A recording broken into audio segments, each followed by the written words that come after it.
Ava, can you say hi to everybody? All right, today is day 3 of recording. Say hi, Abby.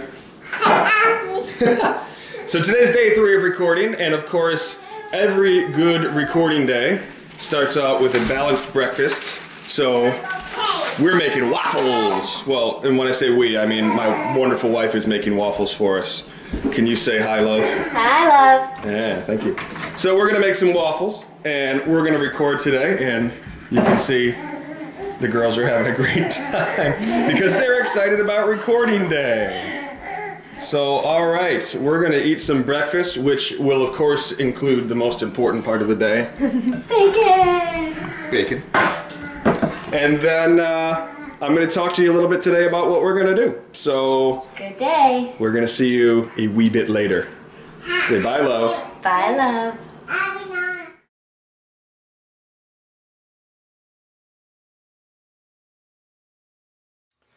All right, so what I'm going to show you now is how we do drums for our recordings. We played a little bit of this song last week, and I'll play a little bit more of it again. So here it is, this song you should know. Fill us with your joy, give us hearts to love you, serve you, praise you, Holy Father. Okay, so that's what we had going last week, and we showed you that scratch track, but now you can see there are a couple more tracks involved. So there's a acoustic track up here, there's a vocal track here, but we've got some drums and some bass, and I'll show you the bass a little bit later, but we're going to work on showing you what the drums do today. So here's what it sounds like with the drums. Praise you,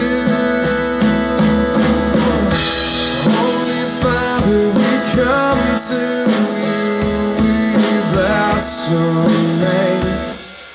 Alright, so you can hear a very nice sounding drum kit. But as you can see from some of the studio tours that we've done, there is no drum kit up here, nor is there any room for a drum kit. So we do something called MIDI drums, and what that looks like, I don't know if you can see that, but there are all of these little dots here in place.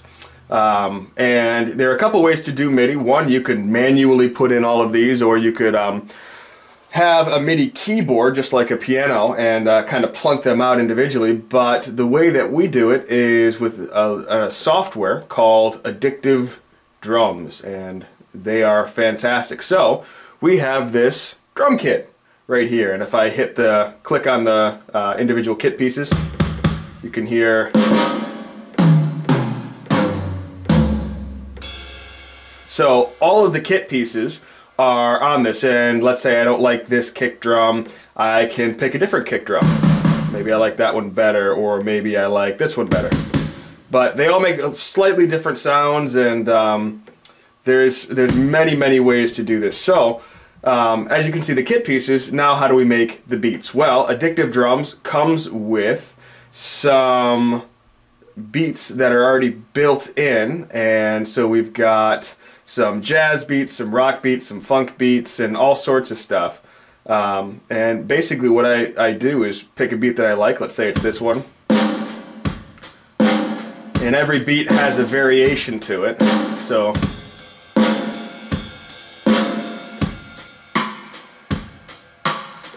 and then I just simply take a beat from here, I click on it, drag it in, and put it in place where I want it. And obviously I've already got something in place there, so I don't need to do that today.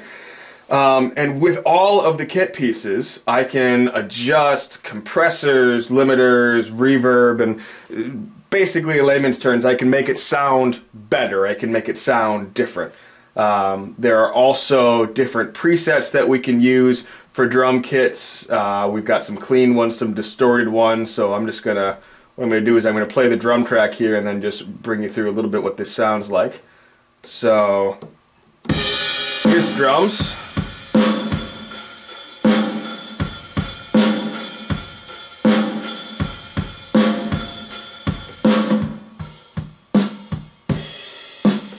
There's one preset.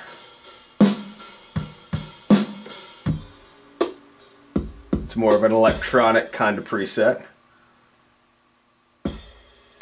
And then I can get some jazz beats going with kind of a brush kit like you would have in a jazz set. But we're just going to start out with the kit called Startup. Alright, so once we have our beats imported, I might want to do something a little bit different. So we'll play this portion of it right here.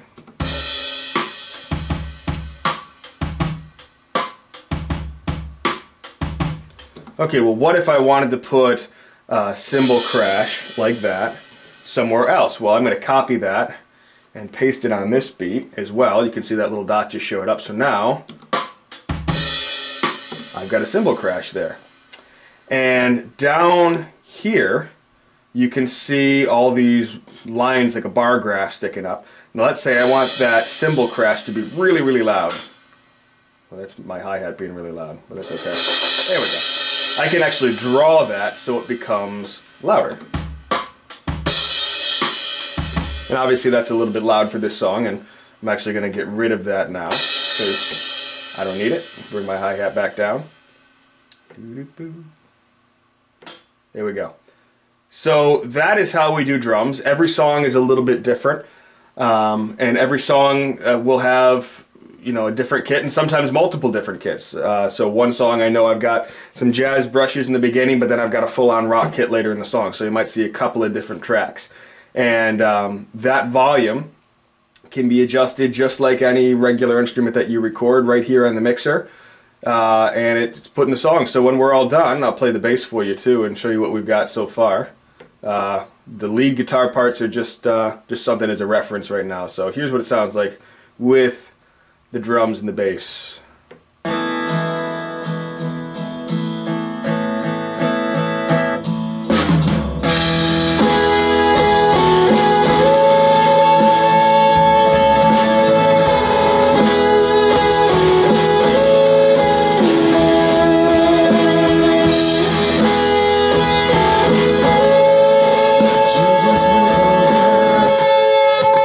Apparently I moved my vocal track. I shouldn't have done that. But yeah, you can get an idea of what everything sounds like. So that is how we do drums. I'll go into it in a little bit more detail at some point when we get a song a little bit more completed.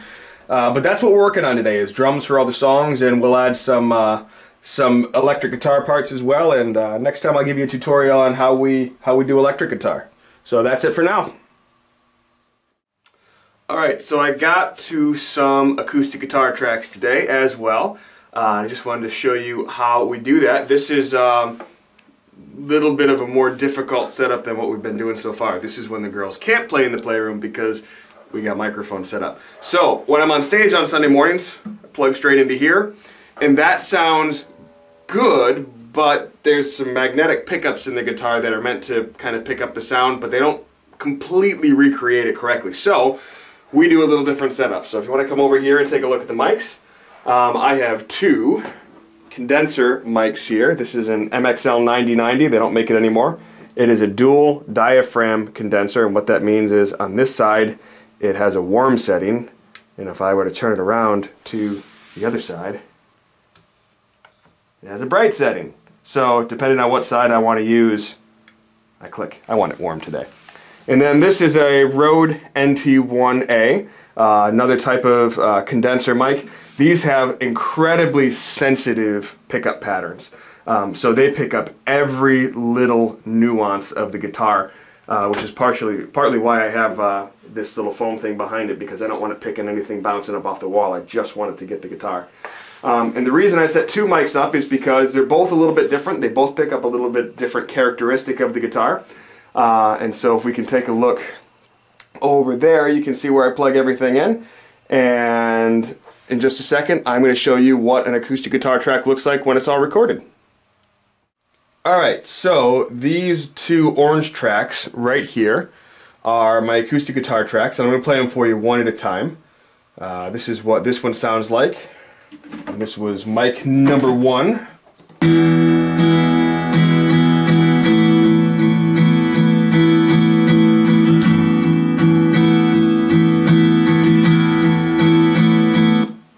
Okay, and this is mic number 2.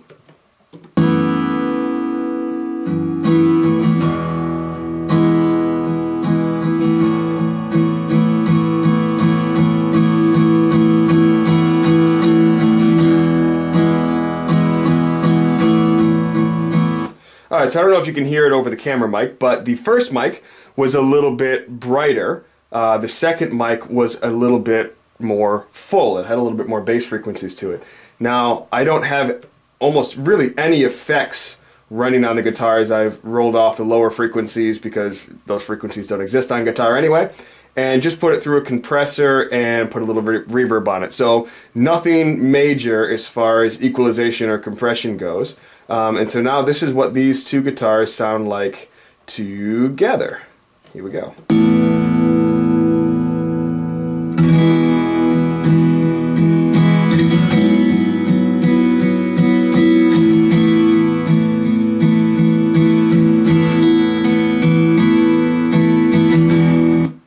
Alright, so we've got the fullness of one microphone and the brightness of another melded together to form a fantastic group of guitar sounds. And now what I also do is I take the first mic, pan it over to the left side. So if you've got a set of headphones on, imagine it being in your left ear.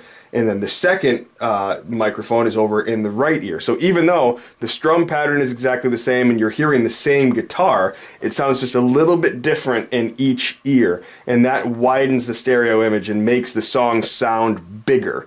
And so that's why we do that. So every time we do an acoustic guitar track, I will record it on 2 mics, sometimes 3, because I'll plug it in as well. And if I really want a lot of acoustic, I'll do that.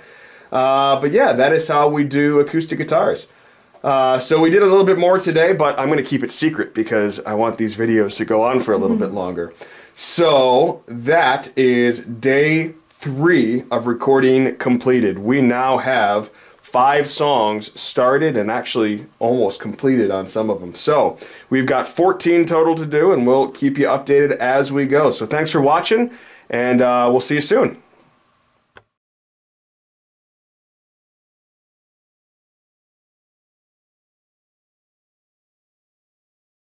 Do you like your waffle? Mm-hmm. Can you say hi to everybody? Hi. Tell everybody you're eating your waffle. I like waffle. It's so yummy. What's Sissy eating? Steak.